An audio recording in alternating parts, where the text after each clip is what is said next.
Hello, in this video we're gonna start solving quadratic equations. We know that a quadratic equation is an equation that can be written in the form ax squared plus bx plus c equals 0, where a, b, and c are real numbers and a is not 0. A solution of such an equation will be a value of the variable x such that when we substitute it on the equation, the result is really 0. We are going to begin solving this kind of equations, and we're going to begin by looking at some special cases.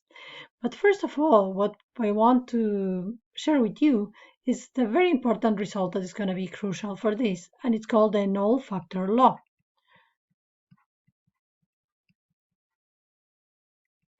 This is a very intuitive result that I'm sure you are going to agree with me very quickly that is useful. If we multiply a and b and the result is 0, then that is because either a is equal to 0 or b is equal to 0. So this is saying the only way to get to the result 0 is if we already started with one of our factors 0. This is going to be crucial for the cases we are going to consider. The first one of the special cases that we are going to consider is when our quadratic equation has the value of b and c equal to 0. So b equals c equals 0. In this case, the equation just looks like ax squared is equal to 0. For instance, this could mean that we have 4x squared is equal to 0. Now, if we are multiplying 4 and x squared and the result is equal to 0, by the null factor law, we have that either the number 4 is equal to 0, which is not, or x squared is equal to 0.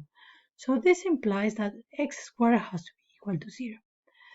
Now, the only number that we can square and get the result 0 is 0 itself. Again, by the null factor law, if we're multiplying x and the result is 0, it's because x is 0. So here is the only solution for our equation. We need the value of the variable to be equal to 0 to solve this. And of course, notice that there was nothing special about the value 4 that I used for a over here. If instead we just consider a, we get anyways to the conclusion that x equal to 0 is the only solution. That was the first one of our cases. Now let's assume that b is not 0, but c is equal to 0. So our equation looks like ax squared plus plus bx is equal to 0. For instance, we could be considering, let me write an example, 2x squared minus 5x is equal to 0. To solve this, we are going to factorize the expression on the left-hand side. So we are going to look at the common factor between 2x squared and minus 5x, and that will be x. Both expressions have x in common. So for the factorization, we are going to write x multiplied by 2x minus 5, close brackets. This has to be equal to 0. Okay, we can check here that if we expand again, so we multiply x by 2x, we get to 2x squared, and we multiply x by negative 5, and we get to minus 5x. So we factorize the expression on the left-hand side. And now we can apply the null factor law. We are multiplying two things, x and the bracket 2x minus 5, and the result is 0. That means, by the null factor law, that either x is equal to 0, and here we have a solution, or the other option will be that the bracket is equal to 0. So 2x minus 5 is equal to 0. Notice that what we are writing over here is just a linear equation, and we know how to solve this kind of equations. So we want 2x to be equals to 5, so we want x to be equal to 5 over 2. So we found two solutions for our quadratic equation.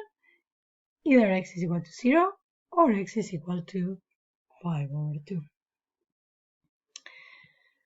The last special case that we are going to consider is when b is equal to 0 and c is not equal to 0. So we have something of the form ax squared plus c equals to 0. For instance, we are actually going to see a couple of examples of this. Let's say we have 3x squared minus 6 is equal to 0. We are going to solve this by isolating x. So I'm going to sum 6 on both sides of the equation to say then that 3x squared has to be equal to 6. And then we are going to divide both sides by 3 to cancel the factor 3 on the left hand side. So we have that x squared is equal to 2. So then if we take square root, we have two options. Either x is equal to the square root of 2 or x is equal to the negative of the square root of 2. And in this case, we found that our quadratic equation has two possible solutions. Notice that because we only had x squared and we had no x, we were able to do this. Otherwise, it wouldn't work. Let's see another example similar to this one. Let's say now that we have that 3x squared plus 6 is equal to 0. Very similar, right? I just changed the sign of the c, so the independent term. Okay, then we are going to subtract 6 on each side of our equation. So we are saying that 3x squared is equal to negative 6. And I claim that when we get to this point, we can conclude that there are no solutions. And the reason why we know that this is true is because we have on the left-hand side a value that no matter what x is always greater than 0, greater or equal than 0. And on the other side, we have negative 6, which is less than 0. So this is impossible. We can never have that 3x squared is equal to negative 6. So there are no solutions over here. And this one was the last of the special cases that I wanted to consider with you.